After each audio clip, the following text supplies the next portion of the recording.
Estamos aqui reunidos num podcast da juventude para estudar a Bíblia de uma forma como nunca antes. Foi John Stott que disse: as bem-aventuranças definem o caráter de um cristão, um seguidor de Cristo. E é por isso que precisamos entender o que Jesus Cristo quis dizer naquele tempo para nós hoje. Essa é a proposta desse podcast. Estamos aqui com um grupo bem eclético. Temos uma historiadora, Júlia. Oi. Temos um advogado, André. Uma satisfação estar aqui com vocês, gente. E uma estudante de Direito, terminando, se O Covid deixar. que é a Gabi. E eu sou o pastor Rubens e estamos no nosso observatório, na PIB em Goiânia, um podcast para você ver, entender e fazer. O tema, como já foi dito, são as bem-aventuranças. Queremos aprender com elas e com o que Jesus tem para nos trazer para o dia a dia. O Sermão do Monte é um conjunto de ensinamentos que Jesus Cristo deu aos seus discípulos. Não foi apenas uma aula ou uma palestra, foi vida. Por isso, chamou tanta atenção e deve chamar a nossa também. O Sermão da Montanha mostra como o cristão deve viver e tem 3 objetivos: corrigir os enganos devastadores de um mundo carnal e cego, eliminar o desânimo dos pobres, dos fracos e dos oprimidos, e, por fim, convidar todos a crerem em Jesus. E aí, vamos para a primeira parte do Sermão do Monte, que são as chamadas bem-aventuranças. O que é isso? Bem-aventurado é ser feliz, mais que feliz. É ser abençoado, mais que abençoado. Jesus começou o seu sermão assim, explicando como pessoas com certas virtudes serão abençoadas por Deus. O texto é em Mateus capítulo 5, versos de 11 a 12. Os seguidores de Jesus, além de abençoados, são também chamados para serem bênção. Assim como o sal dá sabor à comida e a lâmpada ilumina a casa, os crentes devem abençoar as pessoas à sua volta. Cada bem-aventurança consiste de 2 partes, uma condição e um resultado. No conjunto, elas representam um novo modo de viver e viver feliz. Por isso, vamos a elas. Vamos começar com André, a primeira bem-aventurança. Então vamos à primeira bem-aventurança. Bem-aventurados os pobres de espírito, porque deles é o reino dos céus. Mateus capítulo 5, versículo 3. Descobrimos que a coisa mais importante não são coisas. Se por um lado o nosso orgulho nos levou à queda, ao pecado lá no Jardim do Éden, agora Jesus aponta que a salvação passa pela humildade no reconhecimento da nossa incapacidade de alcançar essa redenção dos nossos pecados a partir do nosso próprio esforço. Cristo já começa a introduzir aqui o ensinamento que rompe com a falsa religiosidade daquela época. Jesus inicia o seu sermão preparando o coração dos seus discípulos para que eles entendam que a obediência à lei, que a obediência a regras não são o fundamento para a salvação, mas antes elas se apresentam como uma consequência daqueles que aceitaram segui-lo e que, portanto, tiveram o seu espírito transformado, o seu modo de pensar e de viver transformado. Muito bem. Fala de humildade. Então, Gabi, a gente deve ser humilde? Como é que é isso? Então, a humildade, hoje em dia, ela é vista apenas como pessoas que estão ali, são pobres, mas, na verdade, a humildade, ela vem de um outro lugar na nossa perspectiva. A pessoa humilde, ela deixa de lado os impulsos que ela tem, aquelas sensações ou desejos que ela tem de fazer no momento, para dar voz a um senso que vem de Deus, na verdade, que Jesus nos deu o Espírito Santo para que ele nos guiasse. Então, por meio da graça, a gente pode alcançar essa humildade que a gente vê tão inalcançável, como se fosse uma perspectiva de outras pessoas. Só Jesus pode alcançar essa humildade. Mas, na verdade, a gente pode alcançar também. A gente só precisa ter domínio próprio suficiente para colocar a voz interior de Deus na nossa mente e seguir em frente. Muito bem. Segunda bem-aventurança, Júlia. Bem-aventurados que choram, porque eles serão consolados. Mateus, capítulo 5, versículo 4. Só quem chora sabe como isso vai no fundo da nossa alma, né? Todos sofrem, mas nem todos buscam o consolo no lugar certo. É interessante falar sobre isso, porque eu sou uma pessoa que chora bastante. Eu choro por qualquer coisa. Mas eu tava lendo na outra versão, que fala assim, abençoados, né? São vocês que sofrem por terem perdido aquilo que vocês mais amam.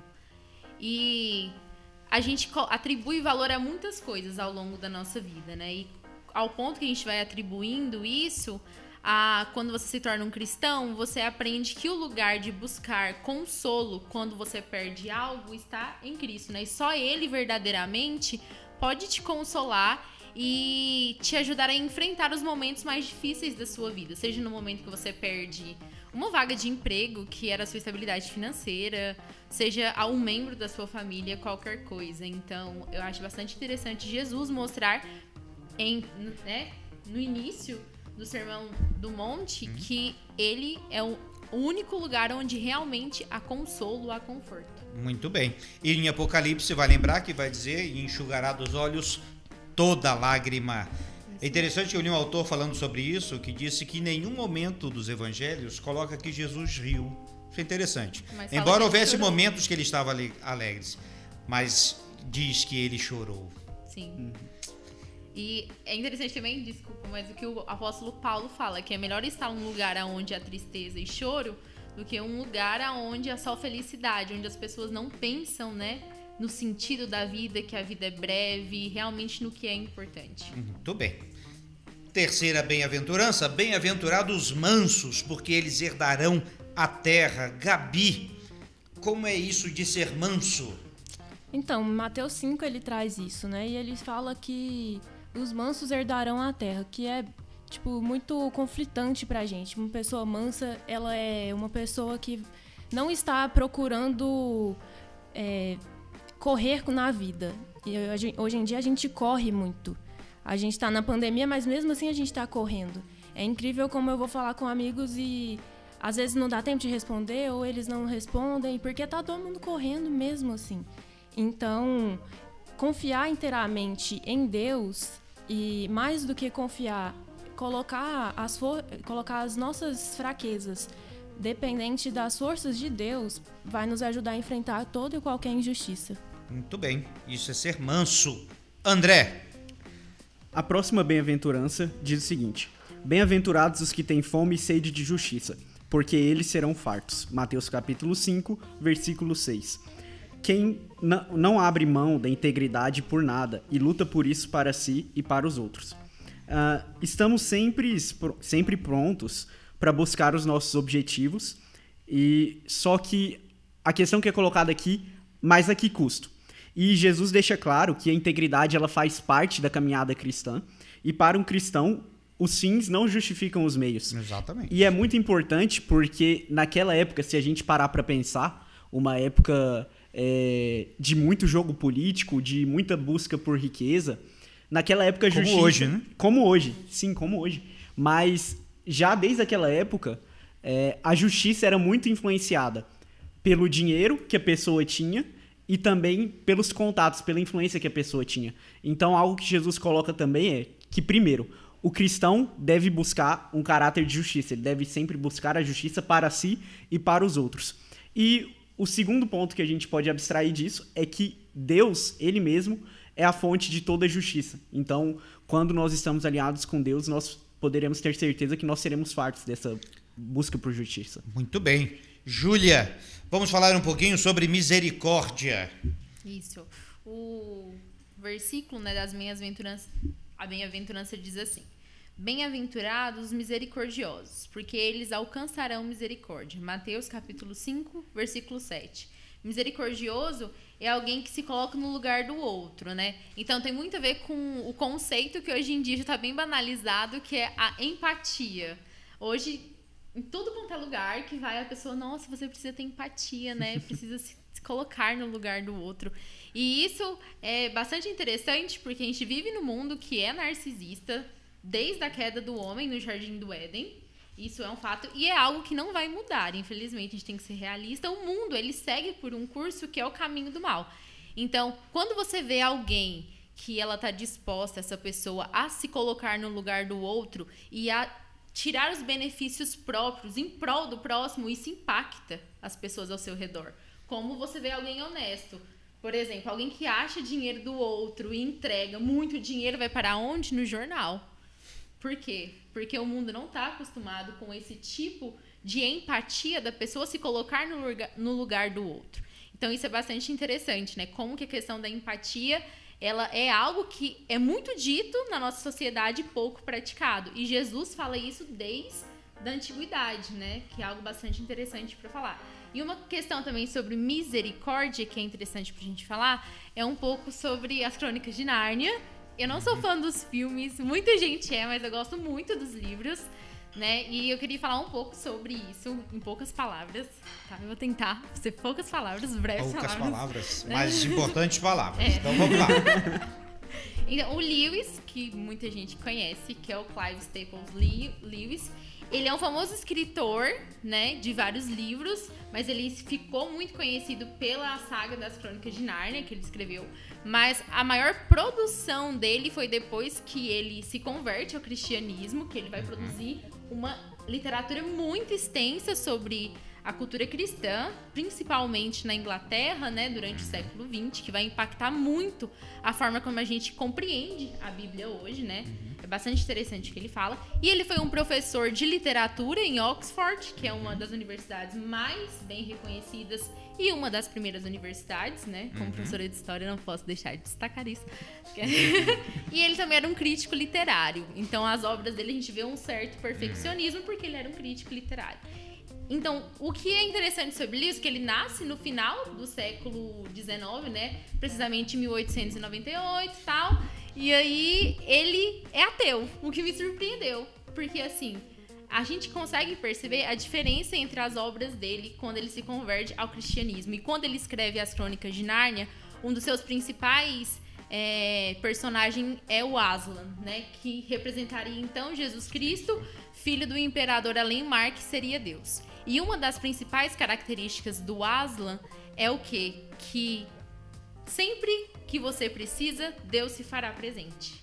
Então, Deus é um Deus misericordioso. Embora o povo, a população de Nárnia não merecesse, mesmo com toda a injustiça, sempre Aslan se fará presente quando um narniano precisar. Então, sempre que uma pessoa precisar, Cristo se fará presente. E ele dará a sua vida por aquela pessoa. Ele já deu, né, na verdade, a sua vida por todos nós. Então, acho que trazer um pouco disso dá pra gente entender o que é misericórdia, né? Porque nós merecíamos ir para o inferno, mas pela misericórdia de Cristo nós recebemos o céu. Jesus então, é o maior exemplo de misericórdia. Ele é o maior exemplo de misericórdia. Muito bem. Limpos de coração. Como é que é isso, Gabi? Essa bem-aventurança, ela é interessante. Ela fala, bem-aventurados os limpos de coração, porque eles verão a Deus. Mas eu gosto muito da versão na mensagem, que no versículo 8, isso. Que ela diz assim, abençoados são vocês que puserem em ordem o seu mundo interior, com a mente e o coração no lugar certo. Assim, vocês poderão ver Deus no mundo exterior. E é curioso que a gente quer muito ver Deus no nosso dia a dia, a gente quer que Deus nos abençoe, mas a gente não quer colocar as nossas prioridades no lugar certo. A gente não quer colocar o nosso mundo interior em ordem para que ele possa agir. Porque é só dessa forma, quando você estiver alinhada com a visão de Deus, com aquilo que ele tem para você, que você vai ver Deus no dia a dia, que você vai ver as bênçãos e que as coisas vão começar realmente a acontecer. É muito prático isso. Limpos de coração, talvez a gente tenha que se deixar limpar por Deus. Isso. No nosso coração. Muito bem. André, falar sobre pacificadores no mundo com tantas guerras é um desafio. Como é que é isso? Exatamente. Então, seguindo as nossas bem-aventuranças, Mateus, no capítulo 5, versículo 9, diz o seguinte: bem-aventurados os pacificadores, porque eles serão chamados filhos de Deus. Paz é um conceito bem difícil de entender, mais ainda quando temos que lutar pela paz. Mas a paz, ela é mais do que a ausência de guerra, é estar pleno nas suas necessidades. E para ilustrar essa bem-aventurança, eu achei interessante, eu trouxe aqui uma história que pouca gente conhece, mas que certamente influenciou o rumo, o futuro de toda a humanidade. Todos se lembram que em outubro de 1962, o mundo vivia um dos momentos de maior tensão da sua história. No auge da Guerra Fria, frotas navais americanas identificaram, nos seus sensores, submarinos soviéticos que supostamente estariam transportando mísseis para Cuba. Então, naquele dia, o planeta parou. Bastava que algum movimento mais brusco fosse interpretado como um ato de guerra e o mundo experimentaria o seu primeiro conflito nuclear. E esse conjunto soviético de submarinos, ele era composto por 3 submarinos. E cada um desses 3 submarinos estava equipado com torpedos táticos nucleares prontos para o disparo. Só que, para que esses torpedos fossem disparados, existia um protocolo e ele estabelecia o seguinte: a necessidade de que os 3 comandantes de cada um daqueles 3 submarinos aprovassem de forma unânime a utilização desse tipo de poder de fogo. E como os americanos não sabiam o tipo de armamento com os quais os submarinos estavam equipados, assim que eles identificaram nos radares a presença daqueles 3 submarinos, somente pelo que aquilo já representava, os americanos começaram a jogar o que eles chamam de granadas de profundidade. Eles começaram a jogar granadas de profundidades ao redor desses submarinos assim que foram identificados. E os soviéticos, por sua vez, quando esse bombardeio começou, eles estavam tentando alcançar uma profundidade maior justamente para escapar dos radares dos americanos.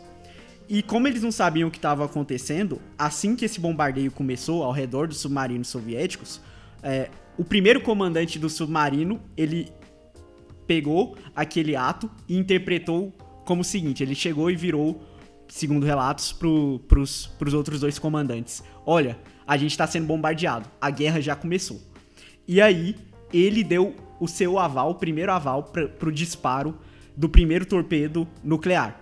O segundo comandante também deu o seu aval, porque concordou com essa interpretação.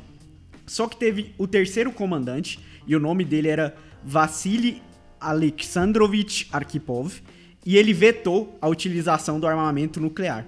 Segundo relatos, Vassily chamou atenção para o fato de que essas granadas de profundidade estavam sendo explodidas ao redor dos submarinos. Nenhuma granada tinha atingido nenhum dos 3 submarinos. E ele virou para os outros 2 comandantes e teria dito o seguinte: olha, eu acredito que não há uma guerra, a gente precisa ter cautela com a utilização de armamento nuclear, e eu acredito que isso significa o seguinte: eles estão criando uma linha de explosões para que a gente não avance, e eles estão nos forçando, ao invés de buscar profundidade, emergir e nos revelar para que a gente não saia desses radares e para que eles tenham uma visão clara de onde a gente está.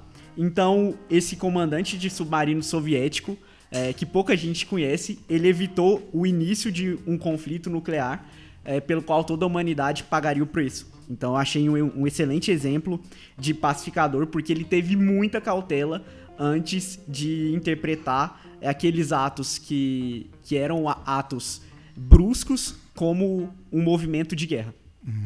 Pacificadores em meio à guerra. A gente precisa ser assim.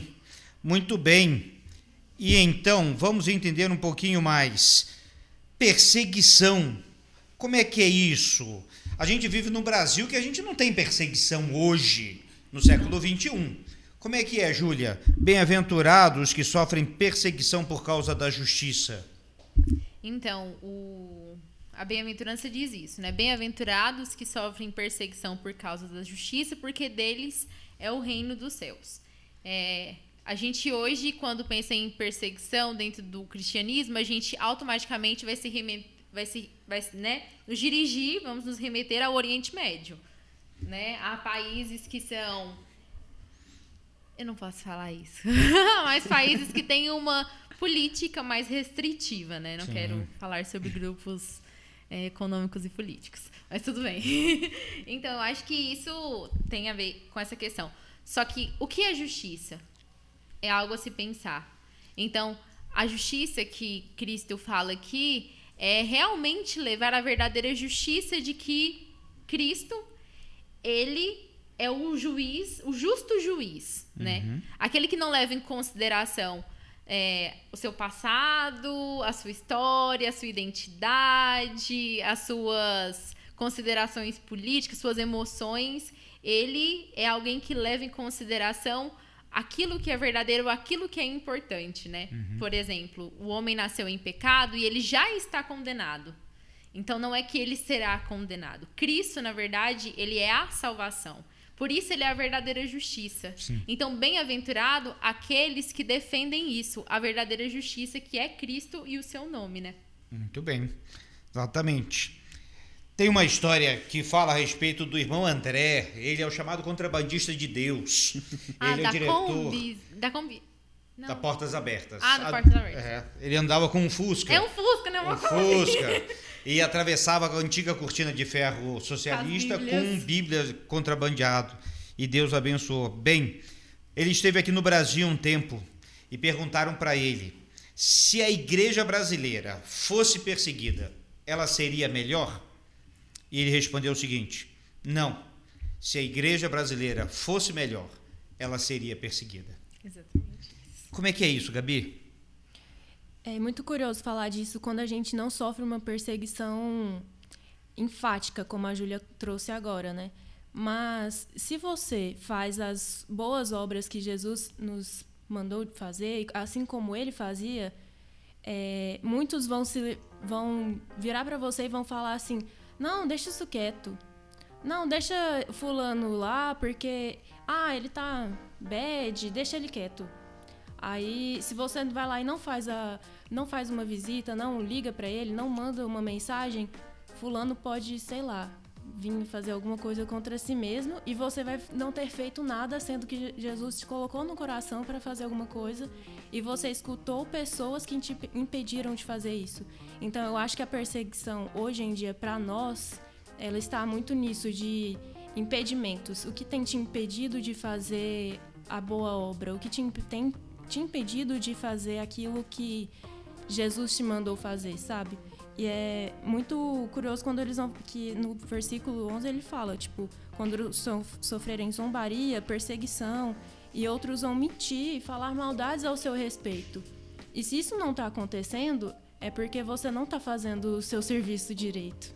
Bem, essas são as bem-aventuranças, mas e daí? O que isso tem a ver com a nossa vida? A gente viu alguns exemplos aqui muito práticos do dia a dia. Bem, hoje a sociedade ela é engajada, conectada, preocupada com o meio ambiente, com muitas perguntas e uma vontade enorme de construir alguma coisa e deixar a nossa marca no universo. Essas bem-aventuranças são exatamente isso, o ponto de partida para que nós possamos deixar a nossa marca neste tempo. Nós, como servos de Deus, juventude e que queremos mudar o mundo, a gente começa a mudar o mundo seguindo esses princípios que Jesus Cristo colocou. E queremos desafiar você, que participa desse podcast, para que você também aprenda esses princípios e que você também mude o mundo, porque Jesus Cristo fez isso. É interessante que o Sermão do Monte foi bem no início do ministério de Jesus, porque ele já queria plantar a semente de transformação e mudança na vida de todos ali. Bem, esse é o nosso primeiro podcast da nossa juventude. Observatório é o nome que queremos trazer, porque nós podemos olhar a grandeza de Deus pela palavra dele e também podemos permitir que Deus sonde o nosso coração em cada momento. Estamos aqui mais uma vez, André, Júlia e Gabi. Eu sou o pastor Rubens e com alegria voltaremos mais uma vez com o nosso podcast.